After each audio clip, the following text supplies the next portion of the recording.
The sound is what they remember first. Natanz nuclear facility, Iran, November 2009. A low metallic groan echoes through the underground hall, then another, then a dozen more, rising into a chorus of screaming metal. Iranian technicians freeze at their stations. The Centrifuges, 1064 precision machines spinning uranium hexafluoride gas at supersonic speeds, are vibrating. Not normal vibration, violent, erratic shaking that shouldn't be possible. One engineer rushes to the control panel, temperature gauges normal, rotor speed 1064 Hz, exactly as programmed, pressure sensors stable. But the machines are dying. Inside the cascades, aluminum tubes are expanding under impossible stress. Components meant to spin in perfect isolation are scraping against each other, friction generating heat, metal grinding into metal. Within minutes, the first centrifuge tears itself apart, then another, then 10 more. Engineers scramble, alarms blare, but the monitors still show everything is fine. Over the following weeks, nearly 1,000 centrifuges will be destroyed.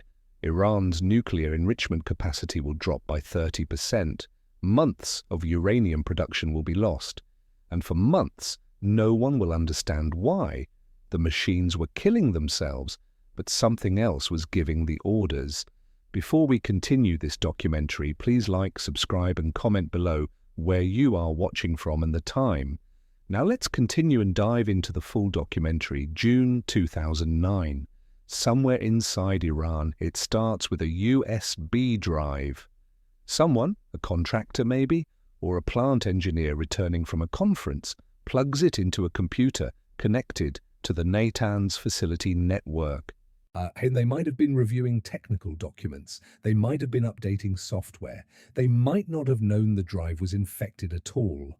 The file transfers in milliseconds. No pop-up, no warning, no indication anything has changed, but everything has. Stuxnet is not a virus. It's a computer worm, self-replicating, malicious code designed to spread autonomously across networks without human interaction. But calling Stuxnet just another worm is like calling a cruise missile just another bomb. This is something the world has never seen before. A precision digital weapon engineered not to steal data, not to encrypt files for ransom, but to physically destroy industrial machinery. The worm begins its hunt immediately. It spreads from machine to machine.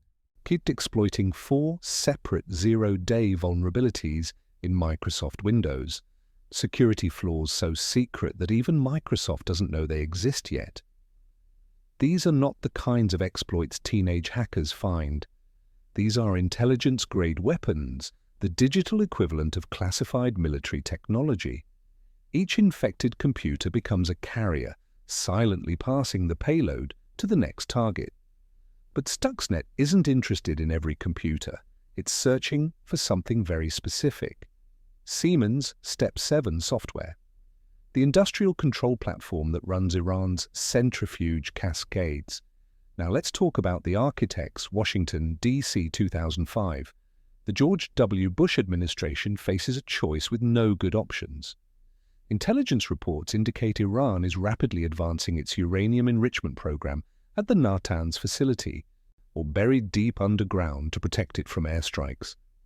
The program is ostensibly civilian. Iran insists it's for nuclear power generation. But the infrastructure being built has obvious dual-use potential. The same technology that enriches uranium for reactors can enrich it for weapons. A military strike could work, but the consequences are catastrophic. Regional war, oil price spikes, potential Iranian retaliation against US troops in Iraq and Afghanistan.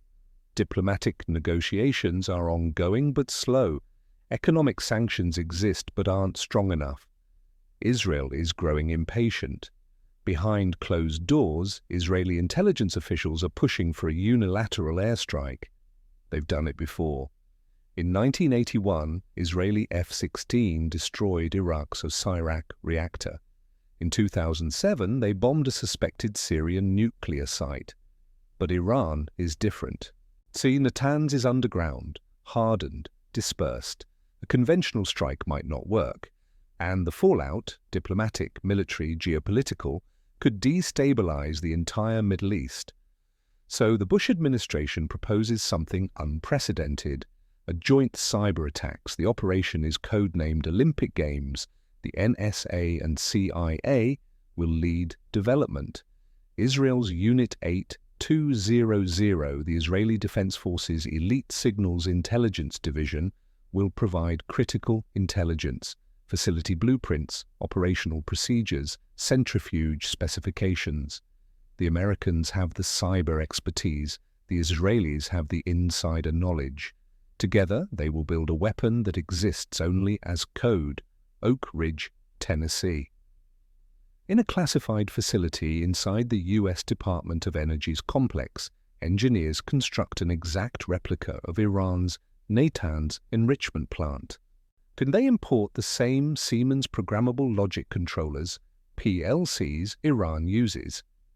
They install the same centrifuge models, Pakistan-designed P1 machines, reverse-engineered from stolen blueprints decades earlier. They recreate Iran's network architecture down to the configuration files.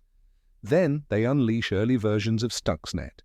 The simulations run for months. Engineers tweak the attack code.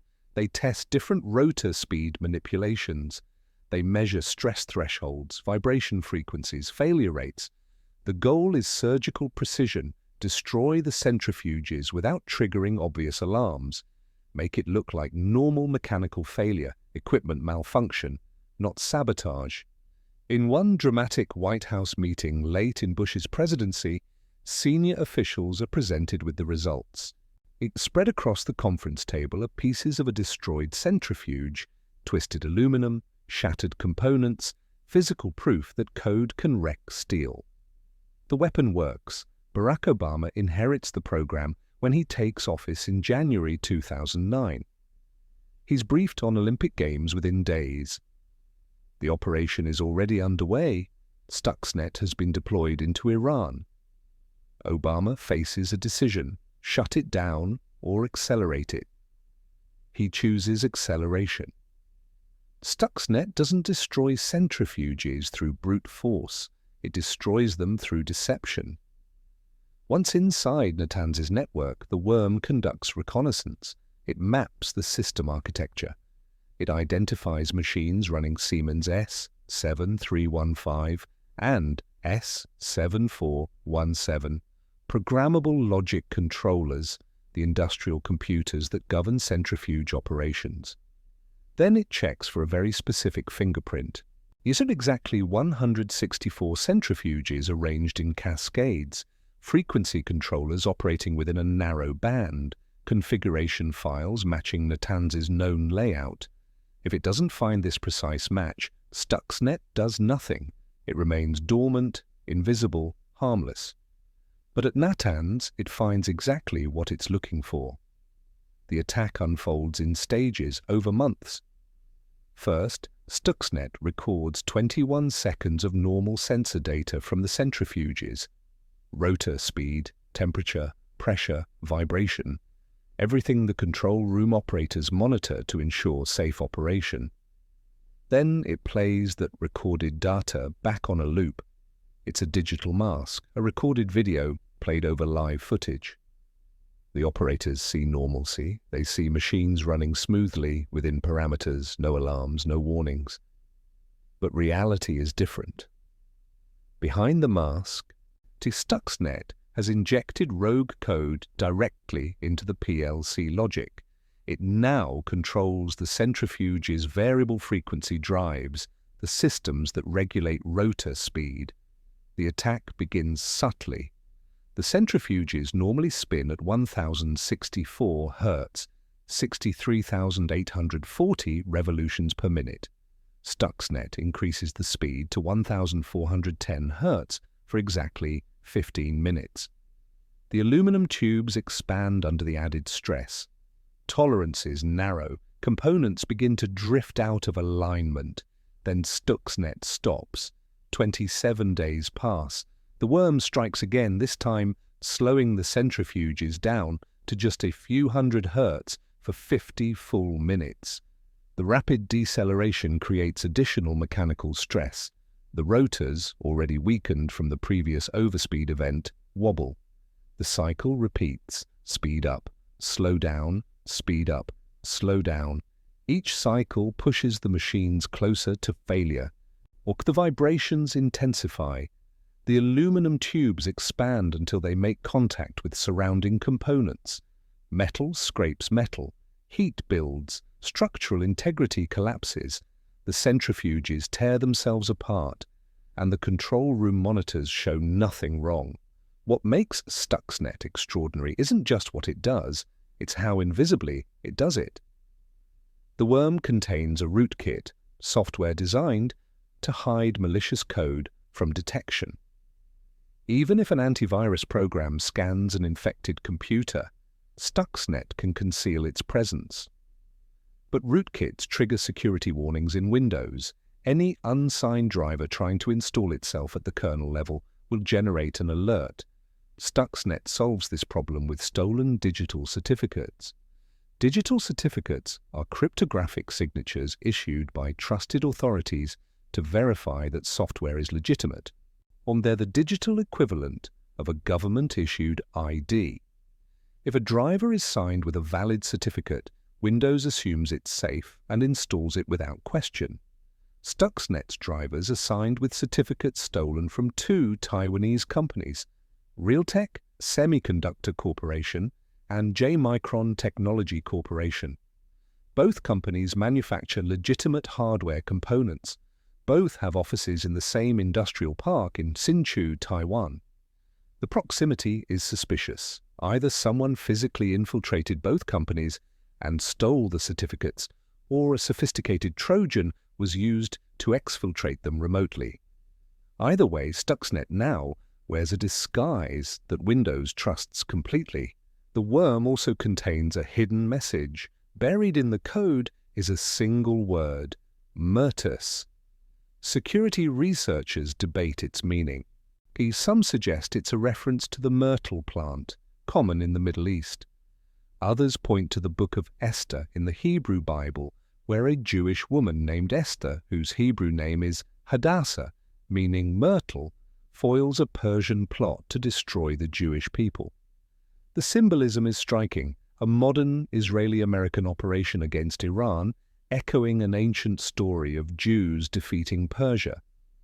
But some analysts believe Myrtus is a deliberate red herring planted to mislead investigators toward Israel while obscuring the true origin. The message, like the weapon itself, is layered with intent. Late 2009. Natanz fuel enrichment plant. The failures accelerate. Iranian technicians pull broken centrifuges from the cascades and install replacements. But the new machines fail too. Then more. Then dozens. Between late 2009 and early 2010, approximately 900 to 1,000 IR-1 centrifuges are dismantled and removed from service. Iran's uranium enrichment output drops by an estimated 30%. The Iranian government never publicly acknowledges the attack. President Mahmoud Ahmadinejad continues to insist Iran's nuclear program is advancing smoothly. But International Atomic Energy Agency, IAEA, cameras installed at Natanz tell a different story. The equipment removals are visible. The delays are real. In September 2010, Iran's Bushehr nuclear power plant, the country's first reactor, suffers unexplained delays. Officials initially planned for the reactor to begin generating electricity in October. That date slips to November, then to January 2011. Ali Akbar Salehi, head of Iran's Atomic Energy Organization, insists the delays have nothing to do with Stuxnet. He blames severe hot weather and routine technical issues. But Iranian officials have already confirmed that Stuxnet infected computers at Bushehr. They claim only administrative systems were compromised, not critical infrastructure. No one believes them. Behind the scenes, arrests are made. Workers suspected of involvement in the USB infiltration are detained. Some disappear entirely. Iran's sense of invulnerability has been shattered. The centrifuges were underground, air-gapped, physically isolated from the internet. They should have been untouchable, but they weren't. June 2010. Minsk, Belarus. A cybersecurity firm called Virus Blockader receives a call from an Iranian client. Industrial computers are crashing repeatedly. Can they investigate? Senior analyst Sergei Ulisen begins examining the infected systems. But what he finds is unlike anything he's seen before. The malware is massive, over 500 kilobytes, enormous by malware standards. It's modular with distinct components for spreading, hiding, and attacking. It's encrypted in multiple layers, and it's signed with legitimate digital certificates. Ulisen publishes his findings online. Within hours, the global cybersecurity community descends on the code. Symantec assigns a team of researchers to reverse engineer Stuxnet. Kaspersky Lab does the same. Independent security experts around the world begin dissecting the worm's logic. One researcher stands out, Ralph Langner, a German industrial control systems specialist. Langner's team spends months reverse engineering the attack code. They decrypt the payload, they map the target configurations, they analyze the PLC manipulation logic. Their conclusion is unequivocal. This is a state-sponsored cyberweapon built with precise knowledge of Iran's centrifuge operations designed to physically destroy industrial equipment. Confidence level 100%. Langner goes public with his findings in a TED Talk in March 2011. He doesn't speculate about attribution. He doesn't need to. The sophistication speaks for itself. Now comes the critical mistake. Stuxnet was never supposed to leave Natanz. The worm was designed to operate within an air-gapped network, a system physically isolated from the internet, with no external connection. The only way in was via USB drives, and the only way out was the same. In theory, once Stuxnet completed its mission, it would remain buried inside Natanz's systems forever. No one outside the facility would ever know it existed. But in mid-2010, something went wrong. A programming error caused Stuxnet to fail to recognize when it had left its target environment. The worm was supposed to check its surroundings and stop replicating if it didn't find the specific Natanz configuration. But the check failed. When an infected engineer connected a laptop to the internet outside the facility, Stuxnet spread uncontrollably. It replicated across networks worldwide, infecting tens of thousands of computers. Most infections were harmless. Stuxnet remained dormant unless it found its specific target. But its existence was now public. It's unclear whether the United States or Israel introduced the programming error. Some analysts suggest it was an accident, a coding mistake under pressure to deploy updates quickly. Others believe it may have been intentional, at a deliberate release designed to send a message to Iran. Either way, the consequence was the same. The most sophisticated cyberweapon ever built was now in the hands of every security researcher, hacker, and nation-state on Earth. President Obama was informed of the leak. He faced a choice: shut down Olympic Games immediately or continue the operation despite the exposure. He chose to continue. The attacks went on for months after Stuxnet's discovery, with the White House accepting the collateral risk of global exposure. June 1, 2012. The New York Times publishes a bombshell exposé by national security correspondent David Sanger. The article, adapted from Sanger's forthcoming book, Confront and Conceal, Obama's Secret Wars and Surprising Use of American Power, it confirms what many suspected but no government would admit. Stuxnet was a joint US-Israeli cyber attack, codenamed Operation Olympic Games, initiated under George W. Bush and expanded under Barack Obama. The article includes extraordinary details: the secret testing facilities at Oak Ridge, the White House meetings where Obama approved continued attacks, the destroyed centrifuge pieces displayed on a conference table. Neither the United States nor Israel officially confirms or denies the report, but the evidence is overwhelming. A retirement video for Israeli Defense Forces Chief of Staff Gabi Ashkenazi, produced by the IDF itself, includes a reference to Stuxnet as one of his operational successes. The silence from Washington and Jerusalem is deafening. Stuxnet didn't just sabotage Iran's nuclear program, it changed the nature of warfare. For the first time in history, a nation-state used cyberweapons to cross the digital-physical divide to destroy real-world infrastructure without bombs, missiles, or soldiers.